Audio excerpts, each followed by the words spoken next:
guys, Comic Boom here to review Brave and the Bold #6, the final issue in Liam Sharp's tale of Batman and Wonder Woman in the land of Turnanog. What happens? Let's check it out.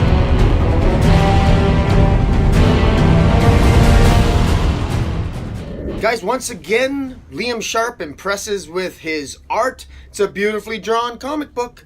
In the land of Turnanog, a tale of Irish lore based on Irish mythology. When we last left Batman and Wonder Woman, they were knee-deep in things.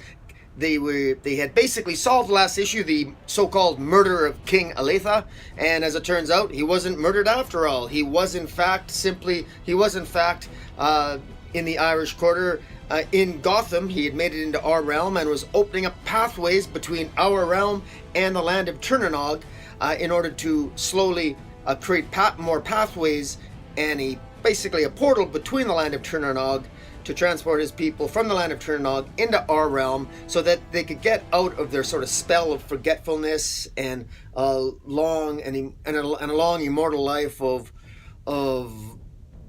boredom and longevity that basically goes nowhere, where they eventually forget their past. And yeah, so why do I feel so disappointed? I feel disappointed because this story actually doesn't really end. Liam Sharp is a fantastic artist. Unfortunately, he's not the best writer. He still is learning the ropes. There's no question about it. This doesn't end. We get to the end of this, and the last page says this is the end of Volume 1. King Aletha ends up battling King Balor, because what happens is King Aletha has this master plan that he doesn't even bother to tell his wife, the Queen. And the master plan is to basically rescue all the inhabitants of Turnanog by creating a portal to get all the people of Turnanog and the Daedanon out of the realm into our realm, and basically rescue them all so they're not stranded in a land of forgetfulness. And unfortunately, he doesn't tell anyone. And so the bad guy of the story, the King Balor of the One Eye, he takes credit for opening up the pathways, and he attacks Turnanog, and ultimately King Aletha is forced to fight him, and they fight, and Batman and Wonder Woman don't do much. Wonder Woman joins the battle. Batman goes back to Gotham because the portal is now open, and a lot of the citizens of Turnanog end up in Gotham and stranded in Gotham City. And so Batman stays there while Wonder Woman helps keep the forces of King Balor at bay. King Balor badly gives third-degree burns to King Aletha, and that's how it ends. And basically King Balor retreats while King Aletha is healing from his burns, and Wonder Woman is trapped in Turnanog, remains in Turnanog, and the issue ends with Batman not knowing where Wonder Woman is, assuming that she's back in Turnanog, and Batman's in Gotham City, and they've got all these people from Turnanog in Gotham City, and they don't know what the hell to do with them. And that's how it ends. So it really ends kind of on a very kind of boring cliffhanger, and I'm not really looking forward to where this is going to go in Volume 2, since apparently there's a Volume 2. Liam Sharp is the artist. Grant Morrison is writing Green Lantern, and that's fantastic. I'm looking forward to Green Lantern, and Liam Sharp is the artist on Green Lantern. I'm very thankful that Liam Sharp is not writing Green Lantern, because he's not a great writer. Now, I cut Liam Sharp. Liam Sharp is such a nice guy on Twitter. He's passionate about this work. He's passionate about the Irish folklore mythology, and he was very passionate in defending himself about all the verbosity. It's very wordy, a lot of dialogue here, reminiscent, I am told, of Irish mythology, because I don't know much about Irish mythology. I've not read any books on it. This is my first exposure to any sort of Irish folklore, and it's interesting. But I got to tell you, I'm sure if I read a book on Irish folklore, that it would have an ending. If it's worth reading, it has an ending. This doesn't have an ending, and to be quite blunt, Wonder Woman and Batman, as I stated in my past reviews in this series, Wonder Woman and Batman are just they're insignificant. It could have been anybody in that played their roles. Batman did really nothing significant. His use of detective skills wasn't all that great. Wonder Woman was by far the most useless character. She did nothing other than she joined in the battle near the end. But a very poor use of Batman and Wonder Woman. If I was as a fan, I'm not a writer, but maybe I don't have no right saying this because I'm just a fan, but I'm going to say it anyway to Liam Sharp, who will never watch this video, but I'm going to say it anyway. If you're writing a story that stars two very specific superheroes, make sure that the story actually uses them. Like, why was it important for Batman and Wonder Woman to be in this story? It wasn't. They didn't serve any useful purpose. You could have replaced this with Superman and Blue Beetle. You could have had Blue Beetle and Booster Gold in the role. Would have had the same outcome. Would have been the same thing. They could have stumbled upon the same revelations. It literally, you could have transplanted any two heroes, or villains, frankly, for that matter, into that role. And actually, villains would have been maybe a little bit more interesting. Would have been more drama. There was so little drama in this series. Nothing really seemed like it was really at stake.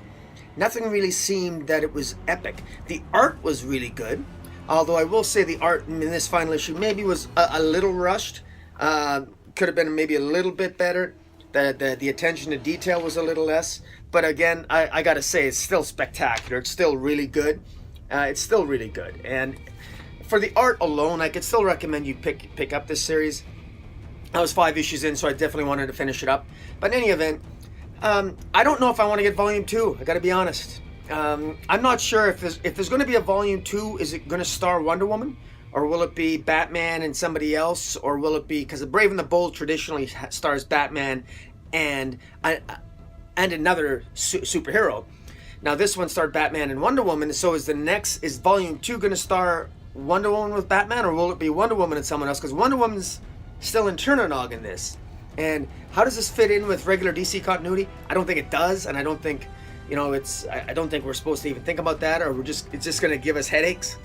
Again, overall, the story was really tied up in Irish folklore and everything else. It was very unsatisfying ending. Had Liam Sharp nailed the ending, this desperately needed an ending. Because this isn't a good enough story to pull readers back to come to Volume 2. It just isn't.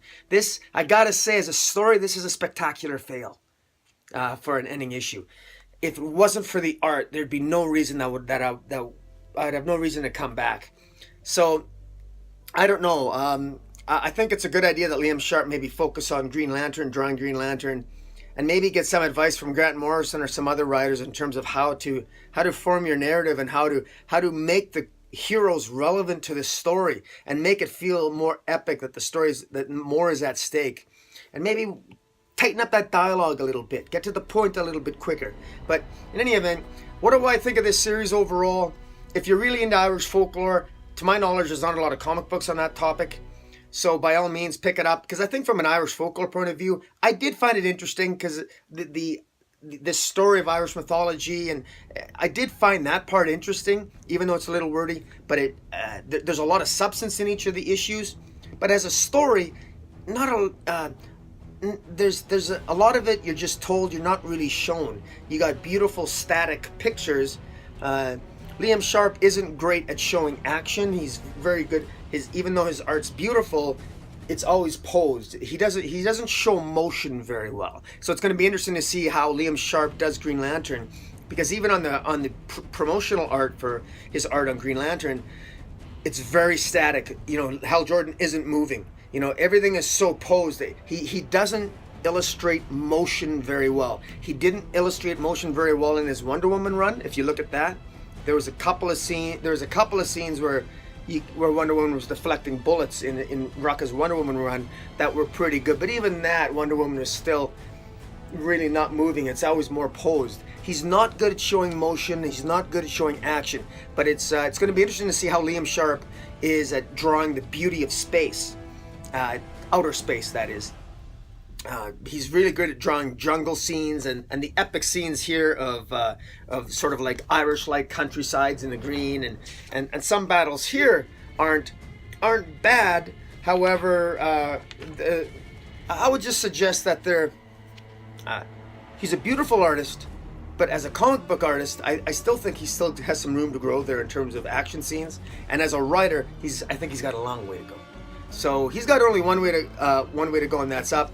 So I'm still going to be keeping an eye on him. I'm definitely going to be picking up Green Lantern when he writes with Grant Morrison. As for the overall series for Brave and the Bold as a story, I got to give it a 6 out of 10.